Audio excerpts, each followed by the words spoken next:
네, 종목 터치 시간입니다. 오늘 금요일인데요. 어떤 종목들 또 증권사들의 관심을 끌고 있는지 한번 살펴보겠습니다. 먼저 SFA입니다. KDB 대우증권에서 리포트가 나왔는데요. 신규 투자에, OLED 신규 투자에 대해서 좀 불분명하다라고 하면서 아직은 시간이 더 필요하다. 지금은 보릿고개를 넘어야 될 때다라는 리포트가 나왔습니다. KDB 대우증권인데요. 65,000원의 목표가를 제시했고요. 먼저 어려운 외부 환경을 그 이유로 좀 꼽았습니다. 목표가가 하향된 이유인데요.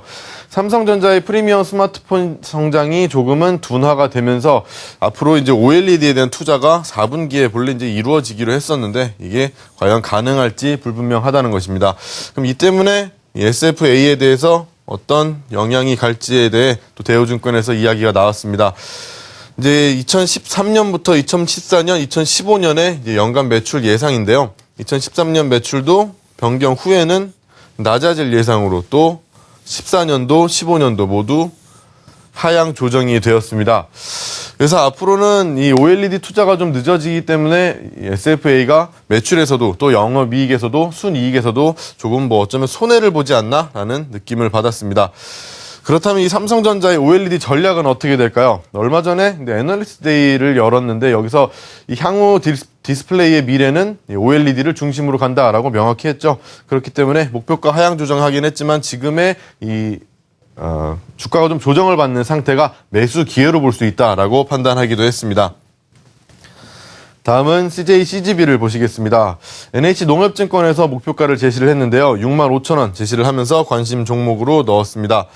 국내 가격이 인상될 계획인데다가 프리머스라는 영화관을 통합한 것이 이제 완료가 되면서 비용 면에서도 좀 이득을 볼 것이고요. 그리고 앞으로 중국 매출에 대한 매출 증가 기대하면서 목표가를 65,000원 그대로 유지시켰습니다.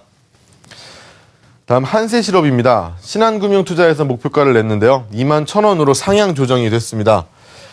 3분기 매출도 컨센서스를 이제 상회를 한 데다가 4분기 매출도 전년 동기 대비해서 10.8%가 늘어날 것으로 전망하고 있었습니다.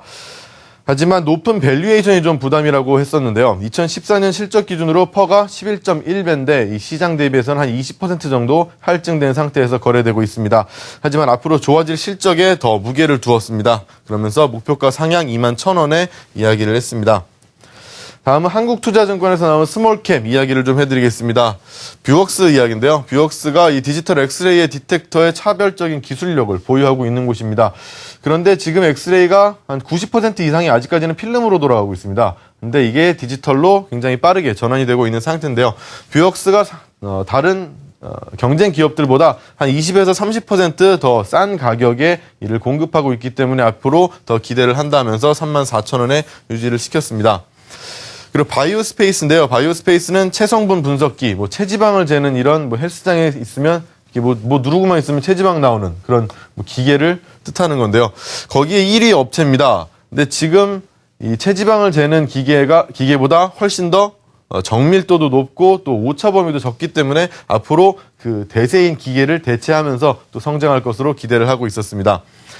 BH는 3분기 사상 최대 실적에 4분기까지 또 2014년까지 계속해서 성장하고 2014년에는 특히 외형이 성장할 가능성이 있다라고 하면서 19,000원으로 목표가 유지시켰습니다. 휴비치는 안경점용 전단기기에서 강자라고 하는데요. 또 이에 맞물려서 이 현미경까지도 삼성전자에 보급을 하다가 이제 삼성 SDI까지 공급하면서 20,000원에 목표가 유지시켰습니다. 지금까지 종목 터치 시간이었습니다.